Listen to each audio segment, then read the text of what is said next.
Welcome to It's Life, Dude. I'm that dude. Today is Sunday. How you guys doing out there in the Philippines? How you guys doing out there in California? How you guys doing out there in Jamaica? How you guys doing out there in Florida?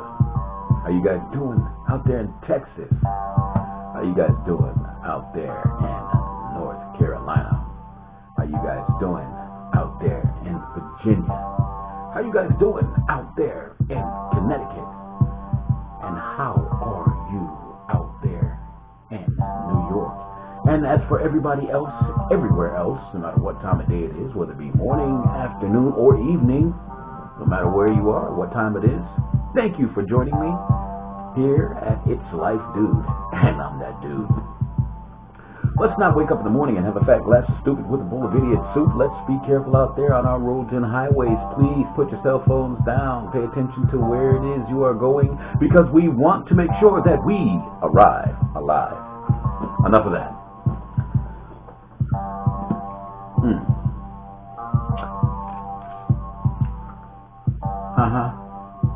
Yeah.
Something like that.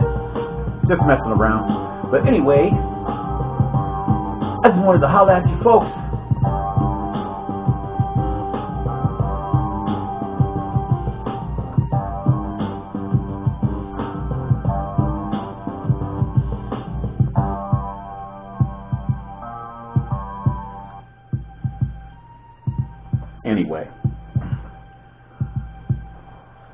Anyway, I just wanted to come by and tell you guys, I think you're awesome. I want to tell you all that I appreciate you. And if you are new and you are coming by this channel, please consider subscribing, hitting that notification bell, also sharing and liking. This will help us to grow as a channel, and it will help to put us out there on the map. Right now we're small potatoes, but we want to become a whole conglomerate. We don't want to be the small fry. Nah, we want to get up out of that. You know what I mean? But you know, like I said, I wanted to thank you guys and show you that I appreciate you. Today is just random. It's very late in the day. Me and the lady went out and, you know, enjoyed ourselves today, and, you know, didn't do too much. She likes to go shopping, of course. So I had to walk around with her and go shopping. But she enjoyed that, and I enjoyed, you know, seeing her smile. So that's that. So after we did that, I figured I'd come in here and show you guys that I truly appreciate you for all that it is that you do. Don't think I don't think I take it for granted, because I do not. You guys are freaking awesome, man. Awesome sauces. Right now I'm just messing around with a couple of beats because I'm going to be featuring these as some of the background as I communicate in some of these videos, and I want to see what I'm going to use, what might work, what might not work. This is you know, kind of an up-tempo kind of thing right here, you know, and it has like a heartbeat type thing to it. That's why I kind of like it, and I don't know if I'm gonna use it or not, but I just find it interesting. It has a few layers and it's simple, but it has an effect to it and an emotion to it once it's all put together. So again, I don't know at all, but what I do know is I like it. That I do. Yes, I do. So the story of today is going to be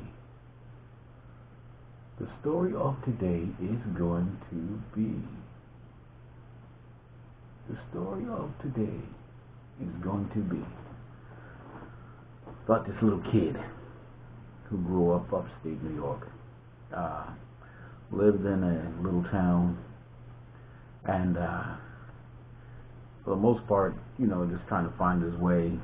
Very curious, odd kid, you know, always questioning things, always wanted to know how things work, and just trying to find his way to see what's what. One day he's on his way to school, and he runs into another little kid, and the little kid is, you know, outside, and he has this little like what was it, a big wheel? I think it was like a big wheel or something like that, and so he talks to this little white kid, and the kid, he's a nice little guy, you know, and so the first little boy asked the little white kid, he goes, "Can I see your big wheel?" He goes, "Yeah, you can see it." He goes, "Oh, this is nice, I like it." He says, "You want to trade?" He goes, "What do you want to trade it for?" He says it to the white kid. So he goes, "Well, I have a nice racing car. You can look at this racing car." So he takes the racing car out of his pocket. Little, let's just say it's little something like this, but maybe better, you know, or something like this. And he got the racing car in his hand, and he goes, "I want to trade this for the big wheel." So he convinces the kid to trade it for the big wheel. So he rides the big wheel to school, and then he brings it back home. His mother goes, "Where'd you get this big wheel from?" He said, "A kid gave it to me." I forgot What kid? The kid down the street? Show me. So the mother takes the boy by the hand and brings the big wheel. And then the white kid's mom goes, "We were looking for that. Your son stole it." And the white kid and the other little boy goes, "No, we traded. We traded. It was a fair trade, Mom." That's what the white kid told his mother. He goes, "What did you trade it for?" And shows his little beat up one wheel bad on the little Hot Wheel car he had. Brand new big wheel. And then the other kid's mom goes, "He thought it was a fair trade." And she's trying to explain, that kid was me. I've always had I was just a kid, I didn't know, I didn't know what a fair trade was. I figured there was a trade, we could trade this, maybe, because I like the big wheel. And I got in so much trouble for it. I didn't know why I got in trouble, but I was explained too that I can't do that because how it's going to be perceived, and they're going to think that I take stuff, that I took it from the kid, and you can't just do that. So that was my first real experience as a little kid. I was about maybe 5, 6, 7, maybe 7 at the time, I think. But I won't forget it. I won't forget it at all because that lady was extremely upset, and she kept insisting that I stole it from her kid, and that was not the case at all until he spoke up. And once he spoke up, then she realized that that they traded. It was a trade, but it was a situation where my mom realized that she had to keep on talking to me about certain stuff because I didn't understand. Coming up, you're a kid. You don't really get it. So you gotta talk to your children and explain things to them. Let them know what things are and how people might perceive their actions as a child, because these kids today are different. They don't, especially the younger they are, they don't know. They have no, and it's really worse for them because they have no template to go off of per se, because of how things are today. Kids don't really experience things on their own, like the way we did. I was walking to school at 5 and 6 and 7 to school, literally by myself. Okay. I mean, we walked together as children, me, my sister, and other kids. We walked to school that young. School wasn't that very far. The first school wasn't that very far from where we lived. One was like right around the corner at one point. The other one was maybe, I would say, a distance of at least 7 to 10 blocks. Not big blocks either, but between 7 to 10 blocks, depending on how you looked at it. And it wasn't very far, like I said, because it was still in the neighborhood. But we were able to experience different things as we went back and forth to and fro school. We learned a lot of different things. The times were different. Kids were able to move in a certain way, and you learned a lot of things, and you were able to use the experiences that you had later on in life, because each step of the way you learned. Now this extreme shelterism kind of thing is hard to wrap my head around. I understand people are protecting their kids, and it's a different world altogether, because it is, but you still have to find a way to balance the situation. They got to find a way to develop some parts on their own the way a child is supposed to, but at the same time, this world is dangerous. They got to be protected. Well, where that balance is, I don't know, because it's a whole different time. I would not want to raise kids this right now. It's scary. It's scary. This environment is scary. I don't want to see what some of these kids are going to grow up to be like, because the extreme selfishness thing is mind blowing. So and I thought about that kind of like all this week with these just by the way people drive, just by the way people communicate in stores, kids in general, young teenagers, younger tweens, kids younger than that. When you think about it, because when you look at them, I mean these kids. I was having a conversation with who was it? With a gentleman, and we were talking about how this was just yesterday. How he grew up like a gamer, and he ended up being a teacher, and he teaches part time, and he is bewildered at these kids, and he said he had to go back to playing games to understand the kids, and when he got online and started playing games, he said the conversations that these kids were having, he ended up getting off of the game. And he said that was enough, and he's to the point where he doesn't want to teach anymore because he can't wrap his mind around the difference in how he grew up as opposed to how these kids are growing up now, and he says it's extremely frightening. A grown man told me this yesterday.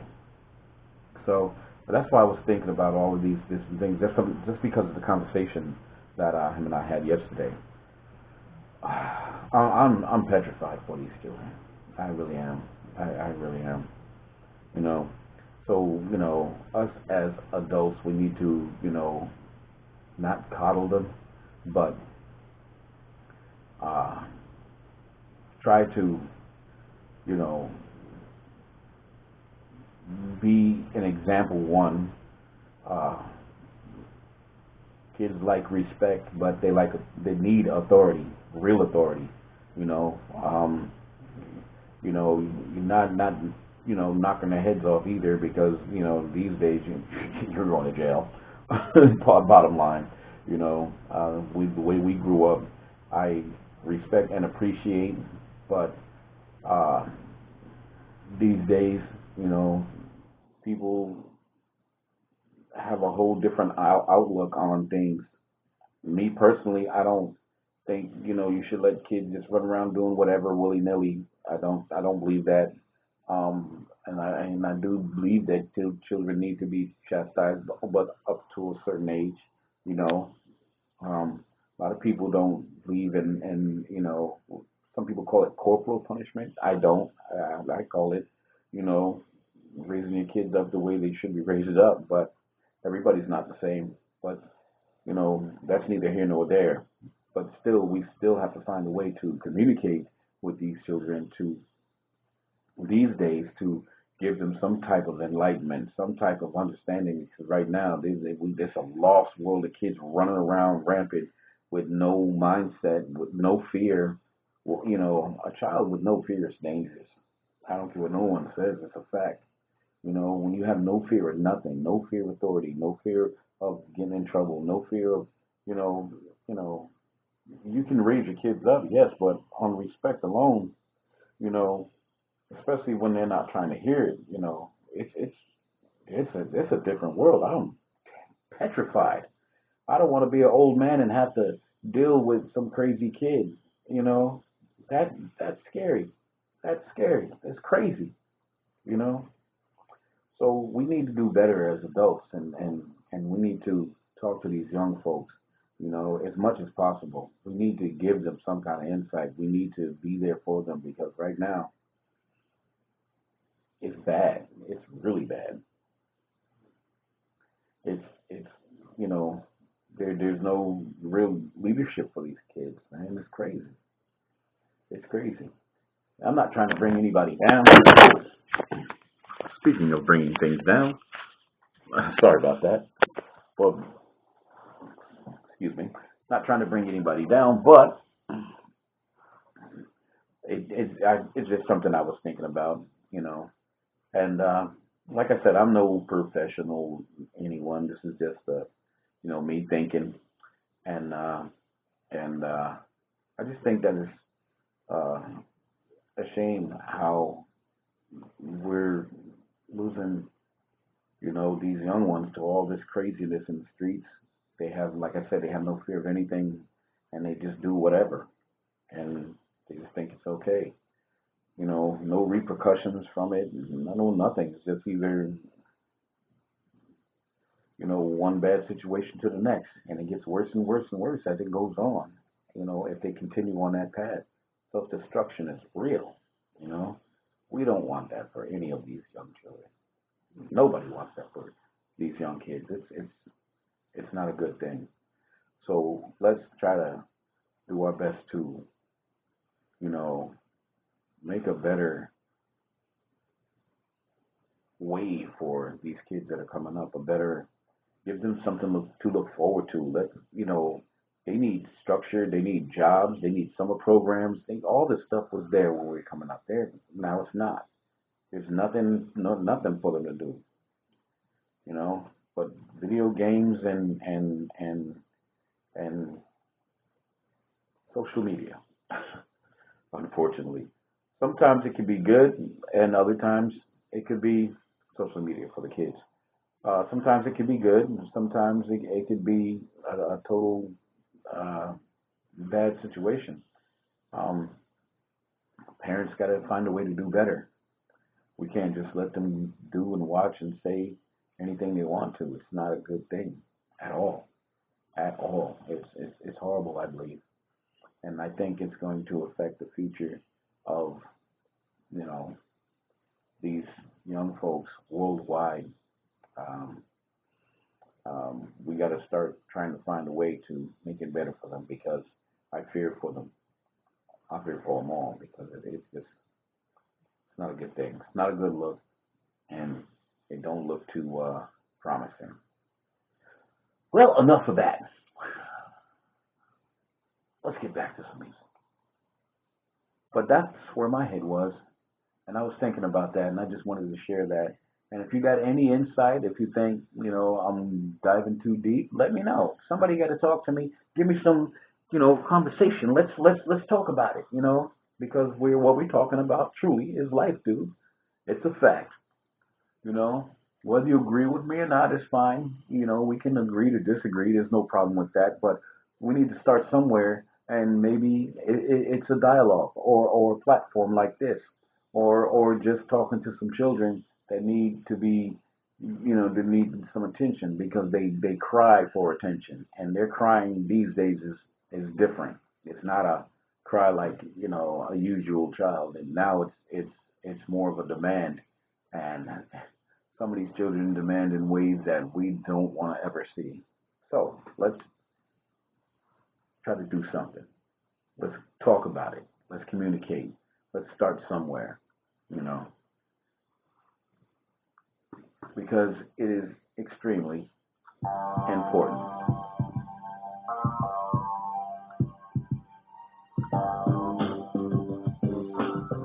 And always remember, never forget, it's life, dude.